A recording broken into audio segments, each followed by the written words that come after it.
Quero ainda, irmãos, que saibam que as coisas que me aconteceram, ele está falando sobre a prisão dele, sobre ser levado a Roma, todo esse contexto de sofrimento e prisão, tem até contribuído para o progresso do Evangelho, de maneira que toda a guarda pretoriana, ele já está em Roma aqui, e todos os demais sabem que estou preso por causa de Cristo. E os irmãos, em sua maioria, estimulados no Senhor por minhas algemas, ousam falar a palavra com mais coragem. Só até aí. Sabe qual é a interpretação de Paulo espiritual? Humanamente falando, Tiago, o plano não deu nada que a gente pensava, deu tudo errado. Humanamente falando, apanhei mais, sofri mais, levei outra surra e quase fui linchado novamente. Mais pressão espiritual, psicológica e mais coisa na minha vida para a gente ter que arrumar e consertar e curar depois. Mas espiritualmente, sabe o que Paulo está falando? Eu precisava passar por isso, porque foi o método de Deus para que eu conseguisse engrandecê-lo ainda mais. Paulo, por causa de sua prisão aqui e depois sua condução até Roma, teve a oportunidade de pregar para reis, autoridades e inclusive até diante do imperador. Ele conseguiu chegar até Roma. Ele conseguiu pregar o evangelho e expandir a sua missão ainda mais.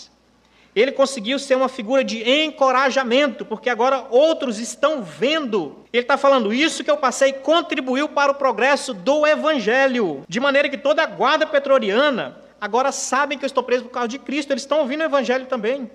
E os irmãos, em sua maioria, estimulados no Senhor, por minhas algemas, ousam falar a palavra com mais coragem. Falam e pregam ainda com mais coragem, porque eles estão vendo Cristo é aquele que é merecedor da nossa vida. O seu servo Paulo está testemunhando com muita coragem acerca de Cristo, da obra do Senhor, do Evangelho.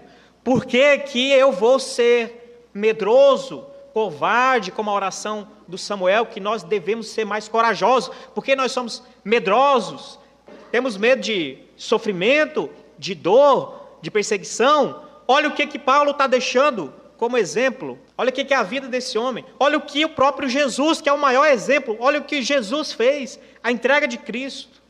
Qual é o objetivo da nossa vida? É glorificar a Deus ou satisfazer a nós mesmos? Porque se for glorificar a Deus, nós vamos fazer isso da maneira que for preciso. Não estou falando que todos vão ter que ser mártires aqui, e todos vão ter que passar exatamente pelo que Paulo passou. Mas o que eu estou falando é que o Evangelho nos chama a carregar a nossa responsabilidade. Aquele que quer vir após mim, cada um tome a sua cruz e siga-me. Jesus falou, tome a cada um a sua responsabilidade. O amor por Cristo, o amor pela palavra, o amor pelo Evangelho, o amor pela vontade de Deus, o amor por exaltar mais a Deus do que a nós mesmos, mais a vontade de Deus do que o meu desejo. Paulo tem uma coisa em missão, em vista aqui. Ele queria que o evangelho crescesse, progredisse. Depois que ele já em 3 viagens missionárias queimou praticamente todos os recursos que ele tinha, as forças que ele tinha, deixou alguns pedaços para trás, alguns dentes para trás, alguns flagelos em seu corpo. Depois de tudo que ele pôde fazer, chega nesse ponto, ele tem ainda a visão. Eu consigo fazer com que é possível que o evangelho progrida ainda mais. Como? Se eu for entregue em algemas a Roma. Por isso que ele fala, isso que eu passei aqui, o sofrimento, o espancamento, o aprisionamento, está tudo certo.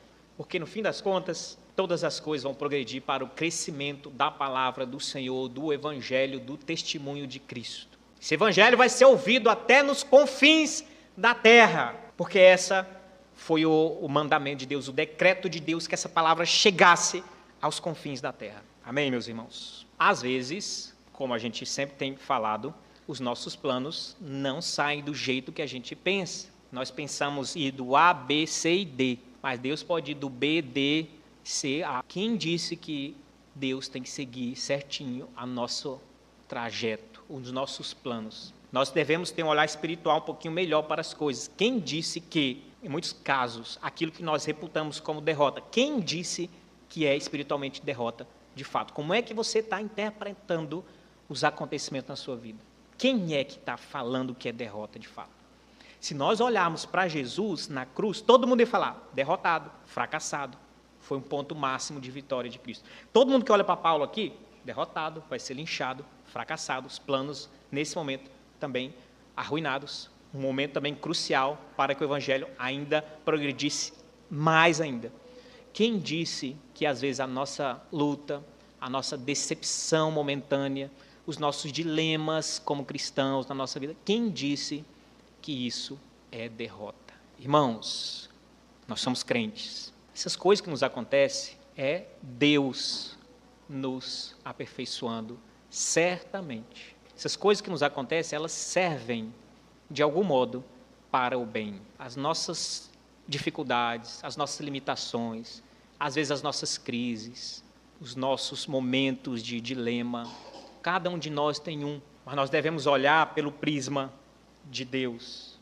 Eu sei que é difícil, e principalmente na hora é difícil, na hora ninguém às vezes consegue enxergar, mas a gente precisa continuar crendo, porque muitas vezes a gente precisa de respirar, de tempo, a gente precisa ser como um Abacuque, precisa orar, a gente precisa ir na torre de vigia, a gente precisa buscar o Senhor até que o Senhor nos mostre e clareie a nossa vida. Até que Abacuque, o profeta, indignado com o que ele estava vivendo, ele conseguiu ter um vislumbre da mente de Deus. Aí ele falou, o justo viverá por fé.